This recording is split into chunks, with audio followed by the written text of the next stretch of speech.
Olá, minha gente, minhas amigas, meus amigos. Estamos aqui para continuar avançando no nosso canal, fazendo mais um vídeo baseado no verso 5 do capítulo 26 de Gênesis. O primeiro que nós fizemos, coloquei o título de Estatutos e o Crente. Só que o verso é muito rico nessa questão de comportamento, essa questão de leis. Vale a pena lembrar que Deus, conversando com Isaac, filho de Abraão, no verso 4, Deus disse assim: vou fazer de ti uma grande nação, vou te dar a terra.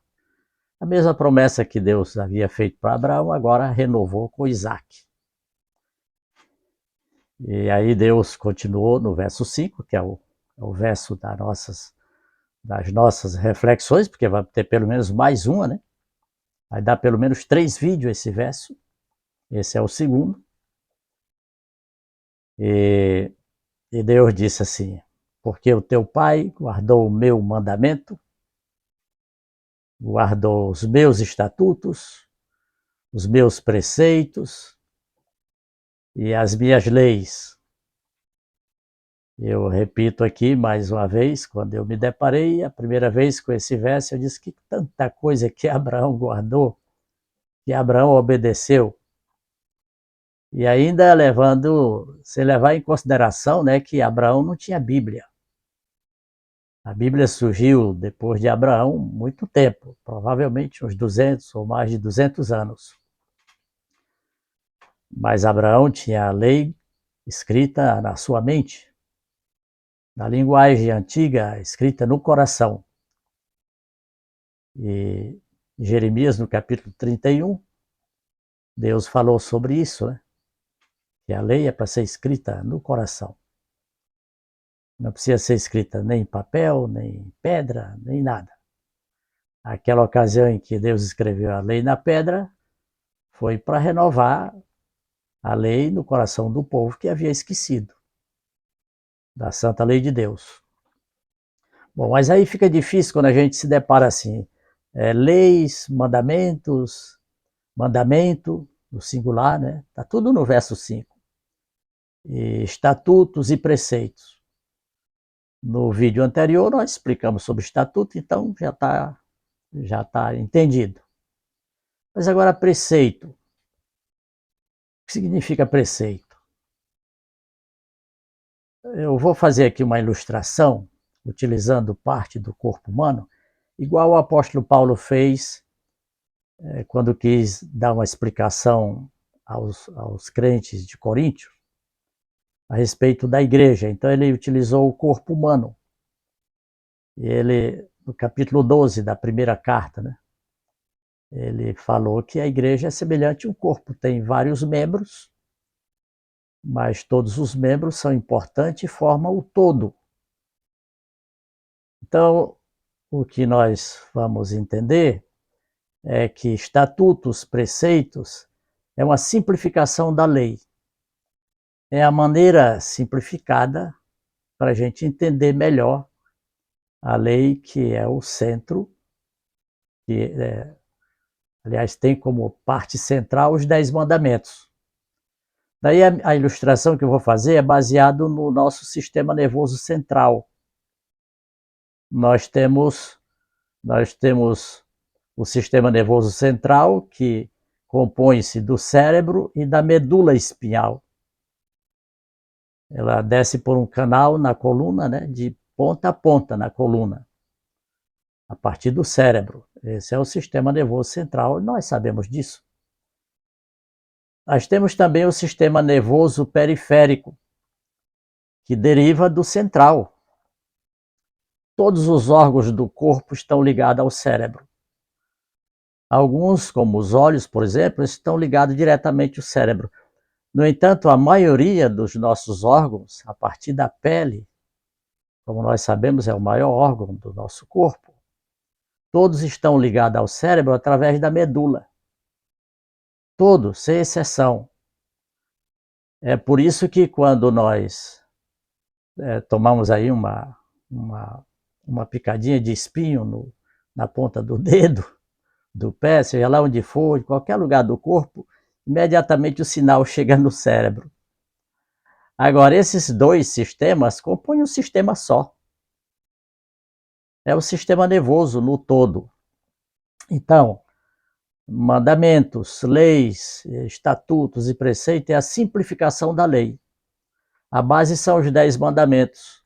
A primeira parte dos 10 mandamentos corresponde à nossa relação com Deus. Amar a Deus sobre todas as coisas e ao próximo como a ti mesmo.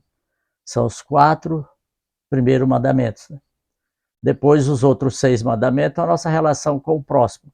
Quer dizer, na lei de Deus está inserido toda a sabedoria, todo o amor e justiça divina. Tudo. Nos 10 mandamentos. No entanto, agora nós vamos nos deter na questão do preceito.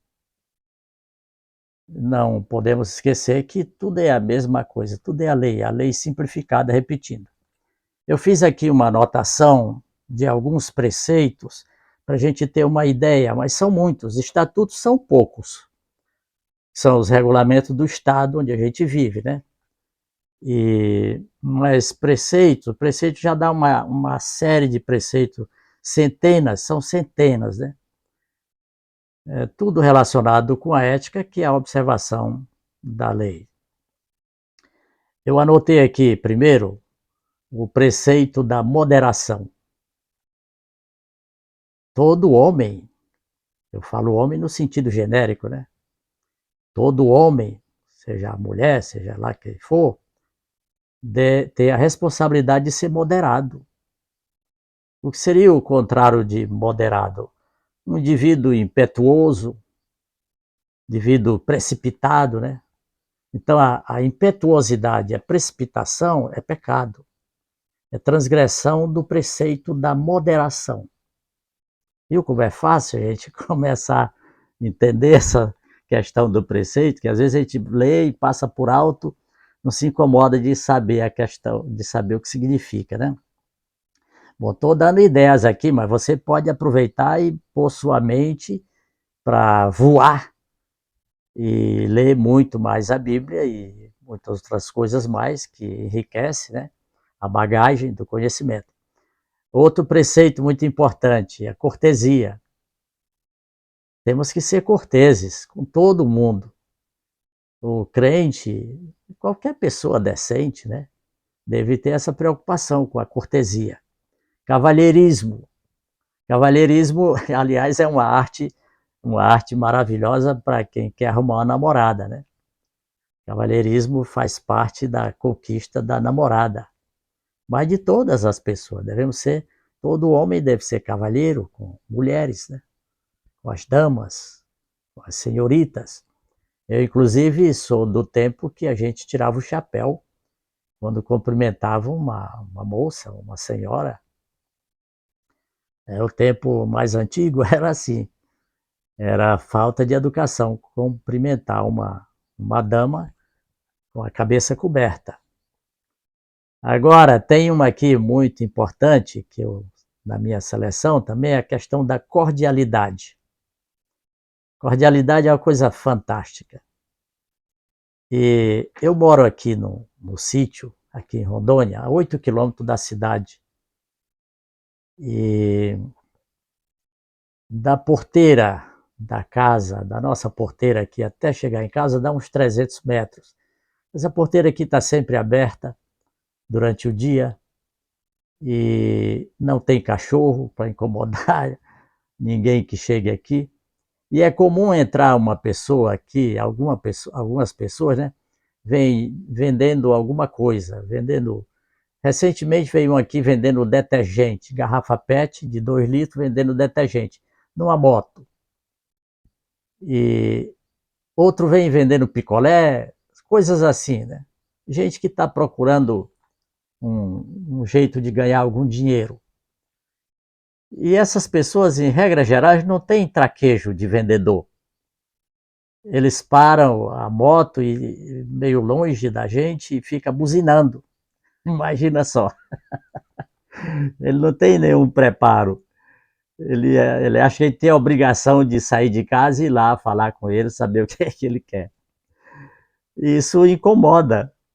Mas se a gente for cordial e tiver a preocupação de agradar e saber que aquele indivíduo que está vendendo aqueles produtos, na maioria dos casos, ele está tentando ganhar um dinheiro para sobreviver, e lembrarmos que ele é um filho de Deus, é nosso irmão, aí o que a gente tem que fazer? Mesmo diante da falta de educação dele, o que eu tenho feito é o seguinte: Deus me inspirou, meu filho, trata bem, é o meu filho também, esse que está aí vendendo esse picolé, é meu filho igual a você. Então eu levanto, vou lá, atendo, e eu não como, não chupo picolé, mas às vezes a gente compra e fica para você mesmo aí, né? Para ajudar. E em alguns casos eu tenho dado alguma orientação de vendedor. Como é que você faz para vender e tal? Não chega assim buzinando, levanta, vai, cumprimenta e fala do seu produto. Até porque eu já fui vendedor de livro, imagina só, tem que saber alguma coisa. Pois bem, cordialidade. Eu me lembro aqui de um amigo que eu e minha mulher tivemos em Anápolis. Há uns anos atrás, nós moramos em Anápolis, na Avenida Goiás, e a gente sempre saía ali pela cidade, na região central, e é comum encontrar pessoas pedintes, né? Gente que está pedindo a esmola ali na calçada e tal. E nós vimos um senhor, era idoso, ele tinha 80 anos. E tivemos a preocupação de parar para dar um dinheirinho para ele, mas cumprimentar, falar com ele, perguntar o nome dele, a idade dele, essa coisa toda, né? E dar um sorriso. Ele ficou radiante com aquilo. Resultado, fizemos uma amizade. Sempre nós já saímos de casa com o dinheirinho do seu Astolfo e outros mais, né? No centro de Anápolis. Anápolis, aliás, é uma cidade maravilhosa, de povo bonito, povo hospitaleiro. Gente de Goiás é sempre assim. E no Natal, um dos natais que nós tivemos lá, né? A minha mulher teve a ideia de levar um panetone. No dia seguinte, depois do Natal, encontramos o seu Astolfo outra vez, a gente sempre parava para cumprimentar, dar uma conversinha com ele. E ele disse assim: meus netinhos comeram aquele bolo, ele chamou de bolo, lamberam até os papilinhos. Quer dizer, por que nós temos a tendência de ver assim uma pessoa que está pedindo esmola e, no máximo, dar um dinheirinho e sair, não dar atenção nenhuma? Não, temos que. Isso é a cortesia. E quem é amigo de Deus tem que ser cortês, né? Com os mais importantes e com os mais simples. Tá bom. Solidariedade e compaixão. Eu coloquei os dois aqui, mas no fim resumi numa coisa só. Um é sinônimo de outro, né? Solidariedade e compaixão. Não podemos esquecer que são preceitos. Se você é um crente, não é solidário, não se compadece dos outros, então você não está guardando a lei, está faltando. É preceito da solidariedade, preceito da compaixão. Fidelidade é outro preceito. E sobre fidelidade, Jesus chamou a atenção na passagem de Mateus 5, verso 37. Jesus falou assim, a palavra, na certa ele havia se deparado com muita gente que não cumpria a palavra, né? E ele então chamou a atenção e disse, olha, a palavra do crente tem que ser sim, sim, ou não, não. O que passar disso é de procedência satânica, é da parte do diabo. Imagina só, né? E às vezes o crente faz uma combinação, né? Trata alguma coisa com outra, até mesmo negócios, dinheiro emprestado, coisas de empresa, né? Ou marca um encontro, olha, tal hora eu vou estar lá no encontro com você, e não vai, não cumpre, não paga a coisa no tempo certo, não paga as prestações no tempo certo, né? Atrasa e dá calote, quer dizer, faz um negócio, não pensa e faz mal feito, depois não cumpre. Isso é preceito, é quebrar o preceito. E Jesus diz, olha, tem que ser sim, sim, não, não. Se falou que é sim mesmo, tem que cumprir. Se não, é não. E o que passa disso é de procedência maligna. Agora, olha só. Abraão guardava também uma coisa chamada juízos. Juízo tem a ver com inteligência, com entendimento, né? Então você, para não fazer negócio mal feito e depois se arrepender, você tem que ter juízo. Posteriormente nós vamos falar mais detalhadamente sobre juízo. Juízo no sentido de inteligência, de sabedoria, né? Então, fidelidade, sobriedade e vigilância. Aqui é com o apóstolo Pedro, né? O apóstolo Pedro, 1 Pedro 5, verso 8, ele disse, sejam sóbrios e vigilantes. Sobriedade tem a ver também com equilíbrio, né? Com inteligência, com sabedoria. E o indivíduo sóbrio, ele está sempre de antena ligada, ele não dá mancada. Ele faz tudo para andar de tal maneira que seja irrepreensível. Então, a sobriedade e a vigilância são dois preceitos que devem andar juntos. Por isso o apóstolo Pedro recomendou.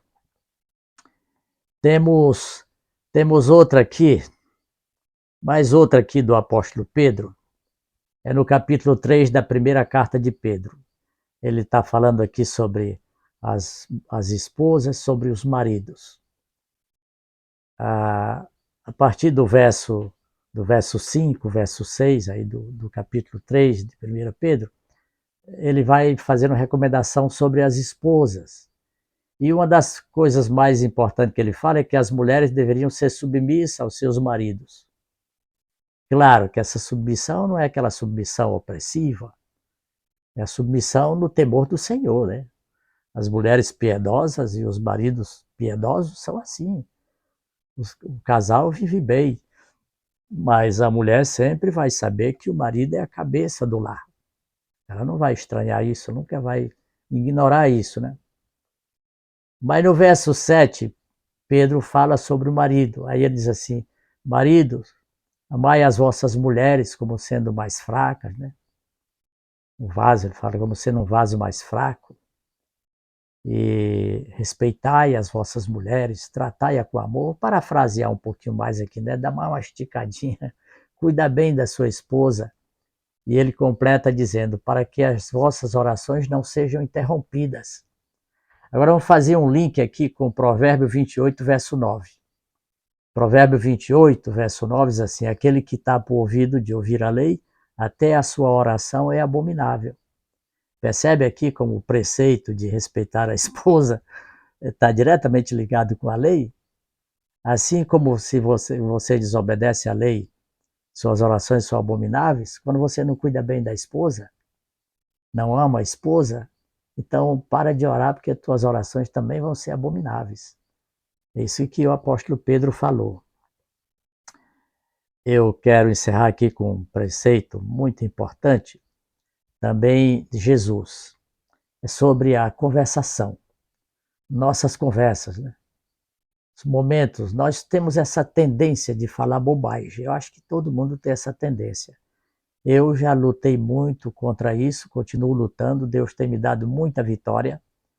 Minhas conversações têm sido conversações de assuntos importantes, de coisa que edifica, porque falar bobagem é pecado, é frivolidade, ser frívolo, ser vulgar. E Jesus disse, olha, é Mateus 12, 36 e 37. Ele diz que de toda palavra tola, eu até vou aproveitar, vou ler, eu tenho a Bíblia aqui, eu vou ler essa passagem aqui, porque ela é muito importante. Vale a pena para não perder, não. Mateus capítulo 12, do verso 36. Digo a vocês que no dia do juízo, olha só, olha que preceito pesado esse aqui, hein? Digo a vocês que no dia do juízo, as pessoas darão conta de todas as palavras inúteis que proferirem, porque pelas suas palavras vocês você será justificado, e pelas suas palavras será também condenado. Entendeu aqui, irmãos? Olha só como é importante a gente ter conhecimento dessa questão de preceito. E como eu disse, preceito é uma coleção muito grande. Para todo lado que nós nos movimentamos, nós estamos diante de preceitos que têm que ser seguidos, que têm que ser obedecidos. Para que aconteça aquela palavra também da Santa Palavra de Deus, livro de Provérbios, né? Esqueça agora a passagem assim, mais vale a boa fama do que a prata e o ouro. Bom, vou fechar aqui dando uma receita de como a gente pode conseguir essa vitória. Porque isso não vem de nós. Toda vitória, de qualquer sentido, especialmente as vitórias do âmbito espiritual, elas procedem de Deus, procede do Espírito. Paulo, em Filipenses, capítulo 2, o verso 13, ele diz assim: porque o querer e o efetuar não vem de vocês. É Deus quem opera tanto o querer como o efetuar, segundo a sua boa vontade. No entanto, nós temos que deixar o Senhor operar em nós. Não temos que fazer esforço nenhum. O único esforço nosso é dizer: Senhor, habita em mim, para que eu seja um com o Senhor. Que Deus nos abençoe e nos fortaleça, e que possamos crescer no conhecimento, na fé e na esperança em Jesus Cristo, o nosso Senhor.